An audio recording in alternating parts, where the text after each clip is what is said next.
غصے میں آئے ہیں، اور میرا اپنا اندازہ یہ ہے کہ جو آج انہوں نے دوبارہ سے ایک ایگریسو ٹون لی ہے، اس کی وجہ بھی یہی ہے کہ جو یہ تیرا کے متاثرین ہیں وہ جس قدر تکلیف کا شکار ہے، ظاہر ہے سہیل آفریدی کا وہ آبائی حلقہ بھی ہے، تو ان کو یقیناً ان لوگوں کی مشکلات دیکھ کر تکلیف بھی ہو رہی ہے، اور اس کے ساتھ ساتھ جب اس کا ملبہ جو ہے وہ انہی کی حکومت پر جیسے ڈالا جا رہا ہو، تو اس کے اوپر جو ہے انہوں نے واضح طور پر ایک ڈسٹنس رکھا اور اپنی جو پوزیشن کی کلیئرٹی ہے وہ دینے کی کوشش کی ہے۔ سہیل آفریدی نے اس کے علاوہ یہ بھی اناؤنس کیا کہ ان کے حوالے سے 3 پلان بنائے گئے تھے۔ ایک تو پلان یہ تھا کہ ان کو نااہل کر دیا جائے، اور یہ بھی پلان تھا کہ ان کو گورنر راج لگا کر سائڈ پہ کر دیا جائے، اور اگر یہ دونوں چیزیں نہیں ہوتی تو اس صورت میں ان کو قتل کر دیا جائے۔ یہ تیسرا آپشن ہے کہ جو ان کی قتل کا پلان انہوں نے کہا ہے کہ بنایا گیا ہے۔ اچھا، یہ جو انہوں نے انکشاف کیا، یہ پہلی دفعہ انہوں نے اس طریقے سے ایک باقاعدہ اس کو سازش یا قتل کی پلاننگ کا نام دیا ہے کہ جو ان کے خلاف کی جا رہی ہے۔ تو جہاں تک اس نوٹیفیکیشن کے حوالے سے بات ہے تو اس پہ پہلے میں اپنا ضرور آپ کے سامنے تجزیہ رکھ دیتی ہوں۔ پہلی بات تو یہ ہے کہ یہ نوٹیفیکیشن جب کل جاری کیا گیا ہے تو اس کی وجہ یہ نظر آتی ہے کہ جو تیرا کے لوگ ہیں وہ شدید برف باری کے موسم میں بیچارے جس طرح بے گھر ہوئے، اور ان کی اب ظاہر ہے سوشل میڈیا کا زمانہ ہے، ہر جگہ کی ویڈیوز وغیرہ جاری ہوتی ہیں، تو ان کی جو بے سر و سامانی اور جو تکلیف کی ویڈیوز تھیں وہ بہت زیادہ لوگوں کو جھنجھوڑ رہی تھیں، اور ہر کوئی اس پہ تنقید کر رہا تھا کہ یار یہ بڑی بے حسی کی بات ہے کہ اس موسم میں ان بیچاروں کو بے گھر کیا جا رہا ہے، معصوم بچے ہیں، اور وہ بیچارے ایسے کھلے آسمان کے نیچے اپنی سے گدا گاڑیوں پہ سامان لادا ہوا ہے یا دوسری گاڑیوں پہ سامان لادا ہوا ہے، اور بیچارے اتنی بے سر و سامانی کے عالم میں جا رہے ہیں، تو ہر کوئی اس کے اندر جو ہے وہ اپنی تکلیف محسوس کر رہا تھا، اس کا اظہار بھی کر رہا تھا۔ آپ نے دیکھا ہوگا شاید کہ الجزیرہ نے بھی اس کے اوپر باقاعدہ ایک پوری رپورٹ تیار کی کہ جو تیرا کے متاثرین ہیں وہ کن حالات کا سامنا کر رہے ہیں۔ اس کے علاوہ سوشل میڈیا پر تو ظاہر ہے اس کے اوپر آواز اٹھ ہی رہی تھی، تو جب یہ اس کے اوپر ایک بیک لیش آ رہا تھا تو اس کے بعد یہ نوٹیفیکیشن آتا ہے حکومت کا کہ جناب یہ جو لوگ ہیں یہ کوئی جبری انخلا ان سے نہیں کروایا گیا، نہ تو وفاقی حکومت اور نہ ہی فوج نے انہیں کہا ہے کہ آپ اپنا علاقہ خالی کر دیں، اور یہ لوگ اپنی مرضی سے جو ہے وہ علاقہ خالی کر کے جا رہے ہیں۔ تو یہ انہوں نے ایک طرح سے ایسا لگا کہ اس پورا جو آپریشن کا منظرنامہ تھا اس کا جو ملبہ ہے یا اس کا جو ایک آپ کہہ لیں کہ وزن ہے، اس سے انہوں نے راہ فرار اختیار کرنے کی کوشش کی اس نوٹیفیکیشن کے ذریعے۔ تو اس وجہ سے جو صوبائی حکومت ہے انہوں نے اس کو جو وزیر اعلیٰ سہیل آفریدی ہیں انہوں نے اس کو رسپونڈ بھی کیا، اور اس کے اوپر انہوں نے اپنا رد عمل اس طرح سے دیا کہ انہوں نے کہا کہ یہ کیسے ممکن ہے کہ یہ لوگ جو ہیں اتنے سخت موسم میں اپنی مرضی سے جا رہے ہوں، کیا وہ نواز شریف کے پوتے کی شادی میں جا رہے تھے کیا؟ کون بے وقوف اپنا گھر چھوڑ کر اتنے سخت موسم میں جاتا ہے؟ اب میں آپ کو یاد دلا دوں کہ سہیل آفریدی کی بات میں وزن کیوں محسوس ہو رہا ہے کہ وہ ٹھیک کہہ رہے ہیں۔ اس کی وجہ یہ ہے کہ ایک تو 25 دسمبر کو سہیل آفریدی صاحب نے خود آ کر تیرا میں خطاب بھی کیا تھا، اور انہوں نے اس وقت بھی یہ بات کہی تھی کہ یہ لوگ جو بات کر رہے ہیں کہ جناب آپریشن کیا جانا ہے، اس کے لیے انخلا ہونا ہے، تو انہوں نے کہا آپ نے کون سا آپریشن کرنا ہے اس علاقے میں اس موسم میں؟ یہاں تو شدید برف باری ہونی ہے، جانور تک یہاں نہیں رہتے، تو آپ یہاں پہ کون سا آپریشن کریں گے؟ تو وہ تو اس وقت سے بڑے کلیئر موقف کے ساتھ سامنے تھے کہ جناب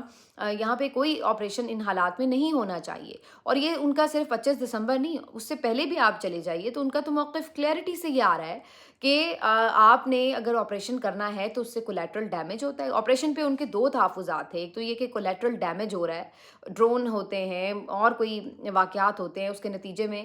جو عام لوگ ہیں وہ بڑے شہید ہوئے ہیں، اور پھر دوسرا ان کا جس پہ شدید اعتراض تھا وہ اسی بات پہ تھا کہ لوگوں کو گھر بار چھوڑ کے باہر جانا پڑتا ہے، تو ان بیچاروں کا تو پورا نظام زندگی تباہ و برباد ہو جاتا ہے۔ تو اسی 2 بنیاد کے اوپر وہ اس آپریشن کو جو ہے اوپوز بھی کر رہے تھے، اور اس بات کی ان کی جو اہمیت تھی وہ نہیں دی گئی، بلکہ الٹا ان کے اوپر الزامات لگائے گئے کہ جناب آپ تو دہشت گردوں کے حامی ہیں، آپ تو ان کے لیے سافٹ کارنر رکھتے ہیں، اور پورا ایک بیانیہ آپ کو نظر آیا مین سٹریم میڈیا پر بھی، وزراء کے پریس کانفرنسز میں بھی، اور اس کے علاوہ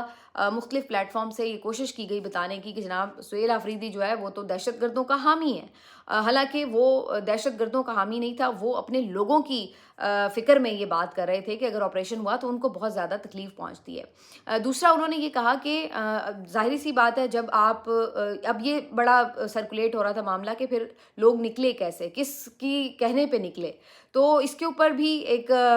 جو پوزیشن ہے وہ نظر آتی ہے کہ ایک 24 رکنی کمیٹی بنائی گئی تھی جس سے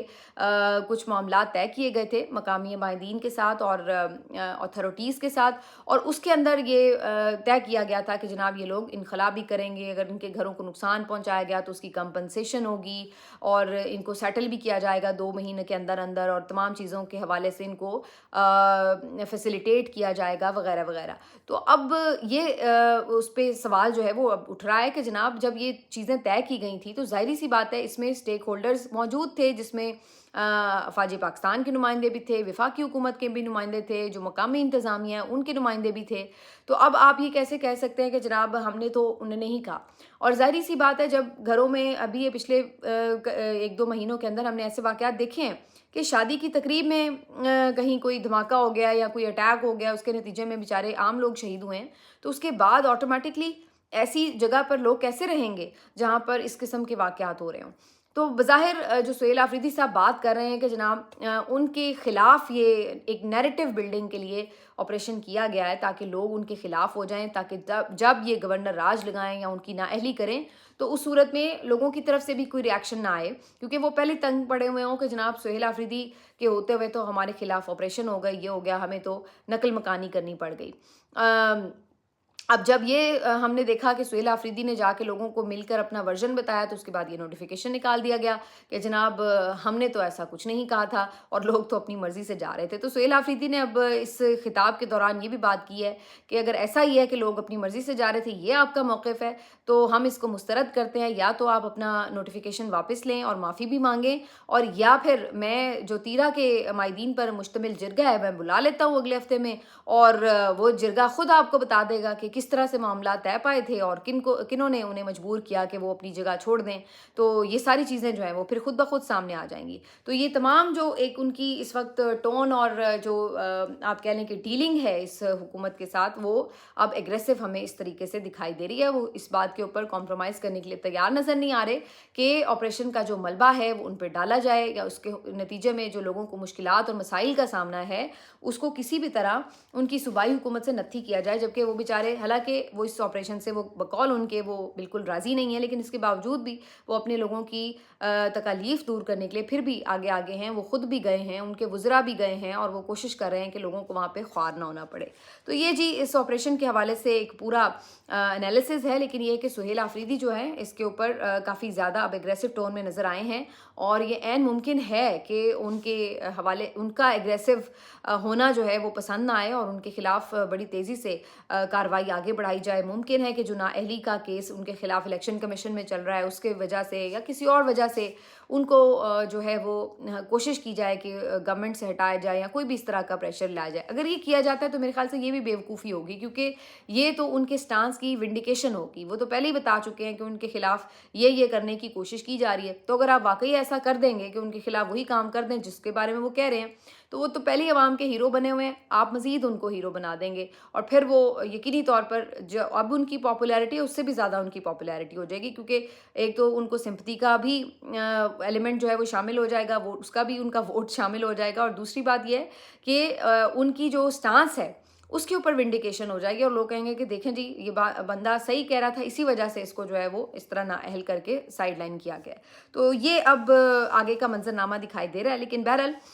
چیزیں اور بھی ہو رہی ہیں، جیسے کہ عطر من اللہ صاحب نے آج خطاب کیا ہے ایک تقریب سے، تو اس میں ایمان مزاری اور ہادی چٹھا صاحب کے حوالے سے انہوں نے بڑی مذمت کی ہے، اور انہوں نے کہا کہ یہ ہم نے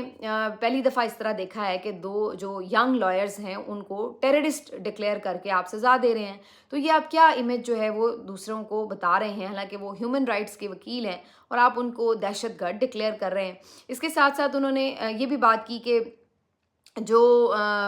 آئین ہے وہ کہتا ہے کہ ملک میں صاف شفاف انتخابات ہوں، آئین آپ کو بنیادی انسانی حقوق دیتا ہے، لیکن یہ تمام باتیں جو ہیں وہ اس وقت صرف لکھے ہوئے آئین میں رہ گئی ہیں، کتابوں میں رہ گئی ہیں۔ حقیقت کیا ہے وہ آپ سب کو پتہ ہے۔ اس کے ساتھ ساتھ محسن اختر کیانی صاحب نے بھی خطاب کیا تقریب سے، اور انہوں نے بھی بڑی امپورٹنٹ باتیں کی۔ انہوں نے کہا کہ جناب آپ یہ دیکھیے کہ جہاں آپ کو لگتا ہے کہ جی کوئی سینئر جج جو ہے وہ آپ کے سسٹم کے مطابق شاید نہیں چل پائے گا، تو آپ اس کو راستے سے ہٹانے کے لیے پورا قانون بدل ڈالتے ہیں کہ صرف اس لیے کہ جی وہ جج جو ہے وہ آپ کو ایز چیف جسٹس قبول نہیں ہے۔ تو ظاہر ہے وہ جسٹس منصور علی شاہ صاحب کی بات کر رہے تھے، بلکہ وہ تو خود بھی اس چیز کے وکٹم بنے ہیں، جس طرح سے اسلام آباد ہائی کورٹ میں ری شفلنگ ہوئی ہے ترمیم کے نتیجے میں، ورنہ تو ان کی سینیورٹی تھی تو وہ بھی چیف جسٹس بن سکتے تھے، لیکن سرفراز ڈوگر صاحب کو لایا گیا، تو یہ بھی ایک اسی کی مثال ہے۔ اسی طرح اور معاملات میں بھی انہوں نے اس جو ترامیم کی گئی ہیں اور جس طریقے سے سسٹم کو شکنجا کسا گیا ہے اس کے اوپر انہوں نے جو ہے وہ اظہار خیال کیا، لیکن بات وہی ہے کہ جو اس وقت سچویشن ہے اس میں میں نے تو اس وقت بھی کہا تھا کہ جو ججز مستعفی ہوئے ہیں، صرف مستعفی ہونے سے بات نہیں بنے گی، بلکہ آپ کو اس سسٹم کو، اپنے ادارے کو اگر بچانا ہے تو آپ کو اس کے لیے کھل کر فرنٹ سے لیڈ کرنا پڑے گا، جو کہ ہمیں ابھی تک تو ہوتا نظر نہیں آیا۔ اچھا جی، دوسری طرف جو ایک اہم خبر ہے وہ انس رضوی صاحب کے حوالے سے ہے۔ انس رضوی جو کہ سعد رضوی کے بھائی ہیں اور مرید کے سانحے کے بعد سے اب تک وہ منظر عام سے غائب تھے، ان کے بارے میں کوئی اطلاعات نہیں تھی کہ وہ کہاں پر ہیں، نہ ان کی کوئی گرفتاری شو کی گئی۔ ایک جگہ پر آ کے پریس کانفرنس میں یہ بتایا گیا حکومت کی طرف سے کہ جی وہ روپوش ہیں، وہ فرار ہو گئے ہیں، انہیں ٹریس کر لیا گیا ہے، کشمیر کے پاس آس ہیں کہیں، اور اس طرح کی ہم نے باتیں سنی تھیں۔ لیکن اب یہ کل سے کلیم کیا جا رہا ہے کہ ان کی ڈی جی خان سے گرفتاری جو ہے وہ کر لی گئی ہے، اور ان کی گرفتاری کو ظاہر بھی کر دیا گیا، یہ کچھ لوگ کہہ رہے ہیں، جبکہ ہمیں تو نظر نہیں آیا کہ ظاہر کر دیا گیا ہے، کیونکہ قانون کے مطابق تو اگر کوئی بندہ گرفتار ہوا ہے تو اس کو 24 گھنٹے کے اندر آپ کو عدالت میں پیش کرنا ہے، لیکن انہیں تو کسی عدالت میں ابھی تک پیش نہیں کیا گیا۔ لیکن یہ الگ بات ہے کہ ملٹیپل صحافی جو ہیں وہ اس گرفتاری کی تصدیق کر رہے ہیں کہ جناب ان کو اب گرفتار باقاعدہ طور پہ کر کے سامنے بھی لایا جائے گا۔ اس حوالے سے جاوید چودھری صاحب نے بھی اپنے ولاگ میں بات کی، اور وہ کہہ رہے ہیں کہ جناب ان کا سافٹ ویئر بھی اپڈیٹ ہو گیا ہے، ان کے بھائی کے اوپر بھی کام ہو رہا ہے، اور یہ لوگ پریس کانفرنس بھی کریں گے اور ریاست کے خلاف جانے پر معافی بھی مانگیں گے اور ریاست کے ساتھ کھڑے ہونے کا اعلان بھی کریں گے۔ اور انہوں نے ساتھ یہ بھی بتایا کہ ایک شخص کو انہیں پناہ دینے کے جرم میں جو ہے گرفتار ساتھ میں کیا گیا ہے، جو کہ ٹی ایل پی کا ہی کوئی ممبر تھا، اور ان کا یہ کہنا ہے کہ حالانکہ ایسی سچویشن نہیں تھی، یہ پہلے سے ہی مختلف اداروں کی تحویل میں تھے، لیکن ان کی جو گرفتاری ہے وہ شو نہیں کی گئی تھی، یعنی انہیں مسنگ پرسنس بنا کے رکھا گیا تھا، اور اس کے بعد اب جا کے ان کی گرفتاری جو ہے باقاعدہ طور پر ڈالی گئی ہے۔ تو جس طرح کا ہمارا سسٹم ہے اس میں یہ کوئی اتنی حیرانی کی بات تو ہے نہیں، ہم نے بہت دفعہ اس طرح کے واقعات دیکھے ہیں، لیکن ابھی تک بھی ان کو سامنے نہیں لایا گیا ہے۔ تو لیٹس سی جی اس کے اوپر اب کیا حکمت عملی بنائی جاتی ہے۔ ملتے ہیں آپ سے اگلے ویلاگ میں، اپنا خیال رکھیے، اللہ حافظ۔